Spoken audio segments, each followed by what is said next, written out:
Okay, as what we have discussed on the previous meeting, today we are going to clarify or make you more have good understanding about labels.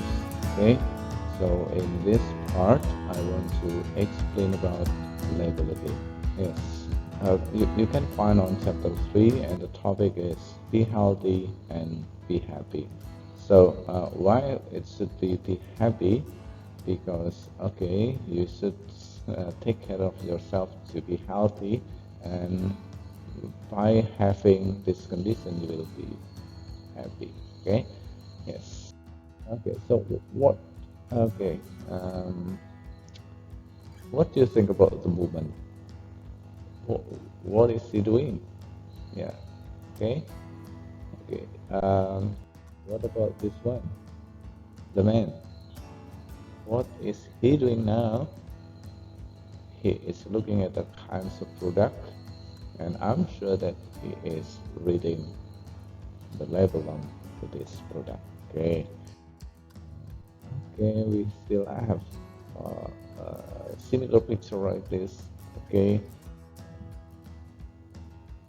Yes. So,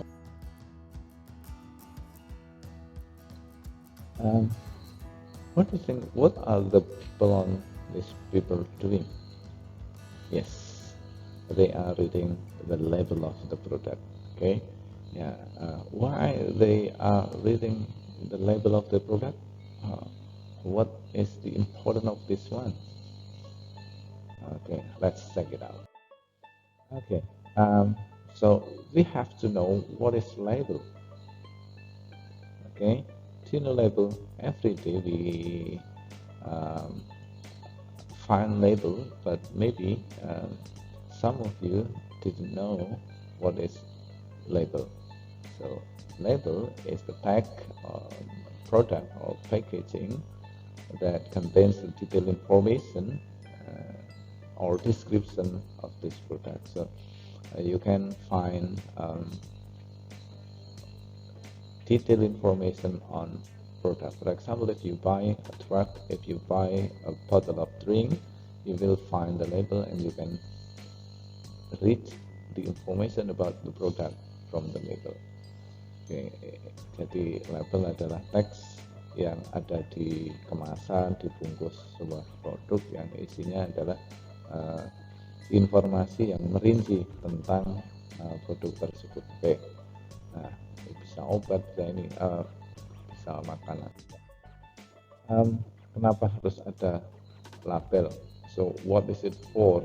Label have a function to ensure that consumers have the right understanding of the product. Jadi dengan label ini konsumennya bisa memahami apa yang ada di produk itu and take action according to what is recommended or should be. Jadi apa ini maksudnya, bisa melakukan hal yang seharusnya dilakukan dengan produk tersebut. Jadi kenapa? Karena supaya mendapat keuntungan dari produk itu, bukan mendapat kerugian. Oke, dan juga apa ini, avoid mistakes, menghindari kesalahan dalam penggunaannya tentu saja. Jadi kalau obat kan ada aturan pakainya, ada takarannya, ada bagian-bagiannya mungkin ya seperti itu. Nah, itu fungsinya. Nah, bagian kedua itu sebenarnya apa sih yang muncul? Nah, first we are going to identify the label of drugs. Yang pertama, label obat itu ada biasanya yang kita temukan ada komposisinya, ada bahan yang terkandung dalam produk itu, ada penjelasannya, ada deskripsinya, ada indikasinya yang diperlukan, ada kontraindikasi itu yang tidak boleh mengkonsumsi itu, ada dosisnya tentu saja.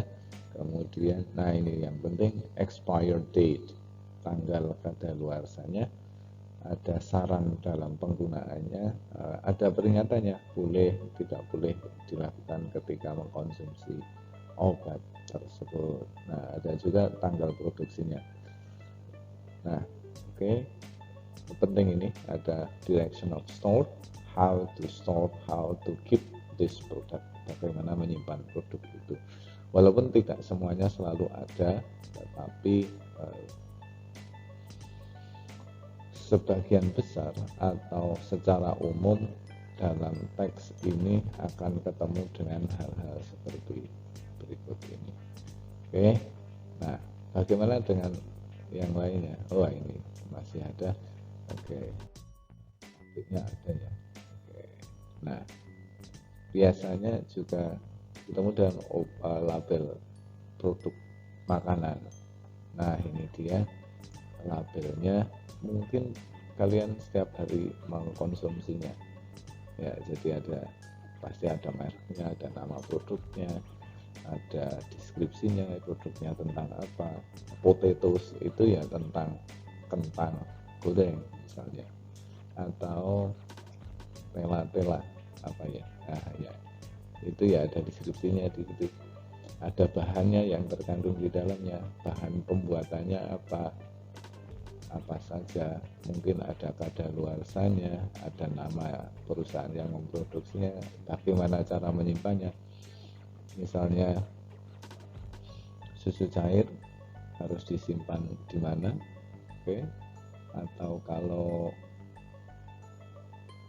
apa misalnya susu bubuk tidak boleh disimpan di kulkas misalnya, ada. Kemudian ada informasi cara menggunakannya, takarannya jika itu harus dihidangkan, harus dibuat, harus dimasak, atau cara makannya tidak boleh melebihi takaran tertentu. Kemudian yang penting ini ada nutrition fact. Nah, dalam banyak soal ketemu soal yang menanyakan tentang nutrition fact atau kandungan gizi dari sebuah produk tertentu. Oke, kemudian nah biasanya di dalam teks label we can find such language features atau kata-kata yang biasanya muncul di sini. Ada Netflix, takarannya ya, itu produknya isinya berapa, bobotnya berapa, ingredient isinya apa saja, cara menyajikannya. Kemudian ya ini best before itu untuk menyatakan kadaluarsa, biasanya seperti itu ya. Kalau ini sih pasti kalian tahu ya, ada production code ya, karena kalau kita beli sekarang di supermarket di mana saja itu ada ininya, ada code-nya. Oke, and usually we can find barcode or QR code. So here is an example of label. Actually, this label you can find on your textbook that I provide before for grade 9. Ini bisa ditunjukkan di buku paket kalian. So here is about paracetamol tablet. Okay, here is the name of the product, and then the trademark or the mereknya. Okay, and here is indication that why should we consume this product.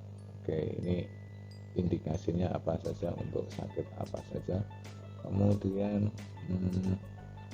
composition, bahannya ya, karena ini namanya paracetamol tablet ya, isinya paracetamol. Oke, here is most important things that we have to find on the level of drug. Dosis ya, dosis, cara pemakaiannya, kemudian ada warningnya. Biasanya produk obat sudah ada warning, pasti karena ada aturan dari BPOM misalnya. Kalau dari Amerika ada DNA. Kemudian saran penyajiannya juga ada, cara menyimpannya juga ada. Mungkin di sini yang tidak ditemukan adalah kode produk, kemudian tanggal produksi, kemudian nama pabriknya gitu, belum ketemu. It's okay. karena tidak selalu ada, tapi itu. Nah, so now it's about nutrition fact. Nah, ini sebuah produk, kalian bisa amati di sini ada nutrition fact. Okay, so here is about the product. Okay, you can check how to serve. Okay, the serving size and calories. Oke, di sini ada kalorinya berapa, sekali mengkonsumsi berapa gitu. Kemudian you can find limited saturated fat. Ini adalah tentang kandungannya, lemaknya. Nah, soal yang biasanya soal menanyakan hal-hal khusus dari sebuah fat. Di sini ada tulisan fat. Oke, tapi tolong dipahami, ini mungkin ada angka-angka yang paling besar berapa, yang mana yang ditanyakan nanti akan ketemu. Kemudian ada, nah ini ada vitamin, ada ini disebut di sini cukup jelas. Kemudian daily value. So, kalau ini coba labelnya tentang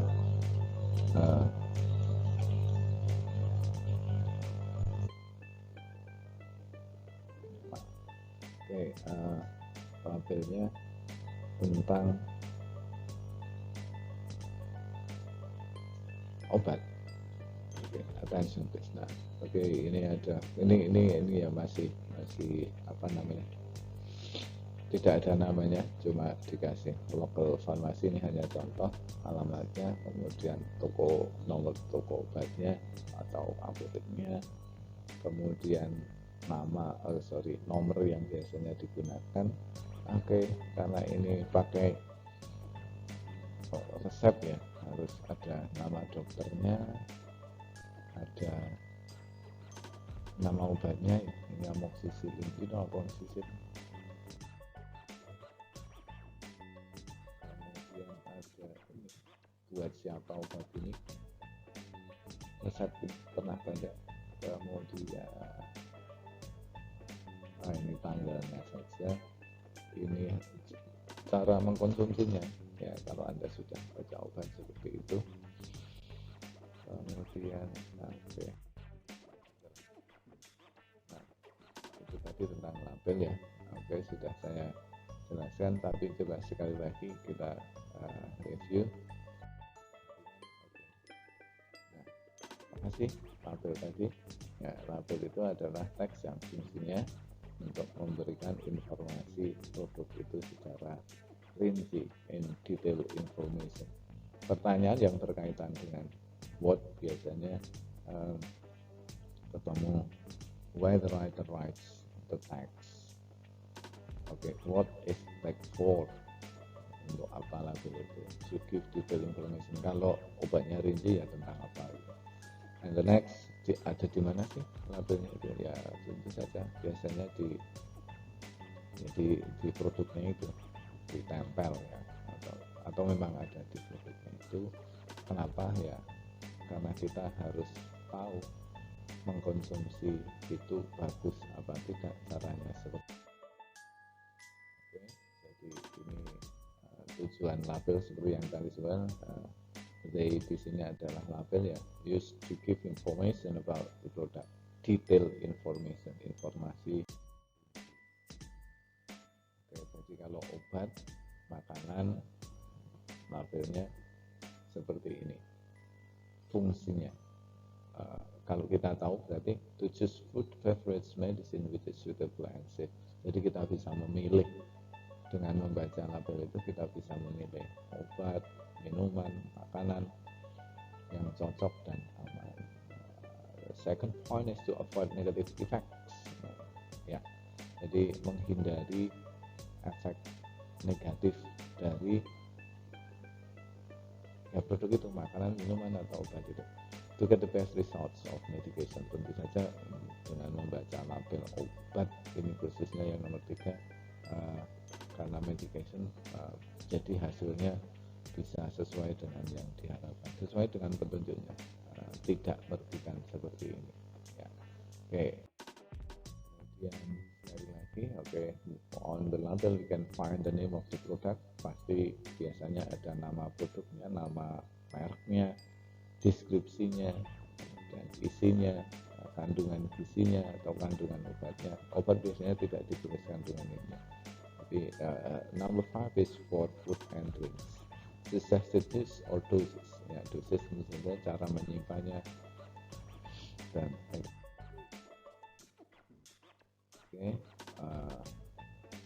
we can find some features, language features I mean, on labels. Oke, ini biasanya istilah yang digunakan ya, silahkan diperhatikan ada, dan ini biasanya adalah bahan-bahan untuk ditanyakan di dalam sebuah soal. Kemudian selain kata-kata ini juga biasanya menggunakan kalimat imperatif, kalimat perintah. Contohnya ini yang jelas ya, keep away from children, jauhkan dari jangkauan anak-anak, keep the syrup in dry place, dan sebagainya. Okay. Don't accept if the product is don't accept the product if the seal is broken. Jadi jangan diterima jika apa ini namanya segelnya rusak. Kemudian menggunakan noun phrase. Noun phrase itu yang dimaksud adalah frase kata benda. Ini kan lebih dari satu kata. Dietary fiber, significant source, saturated fats, dan sebagainya. Ini apa sih yang dia ngomong? Fat free. Fat free itu ini frase yang artinya bebas lemak. Ini ditunjukkan dengan apa? Di tag tadi sebenarnya adalah kurang dari 50 setengah gram per penyajian dan sebagainya. Ini semuanya pakai fat gitu. Low fat, rendah lemak. Kenapa rendah lemak? Oh, ini karena ini. Jadi hanya 3 gram atau kurang per penyajian. Ini dibaca di teksnya yang atas tadi sebenarnya. Ini ngomongin calories. Tadi kan ada fat, ada calories gitu, di tag sebelumnya. Oke, ya ini tadi fat, sekarang calories free, bebas kalori. Kenapa kok bebas kalori? Ya hanya setengah kalori per penyajian. Ini yang dimaksud frase. Jadi frase itu 2 kata atau lebih, tapi kalau dicari maknanya bisa banyak. Sama ya.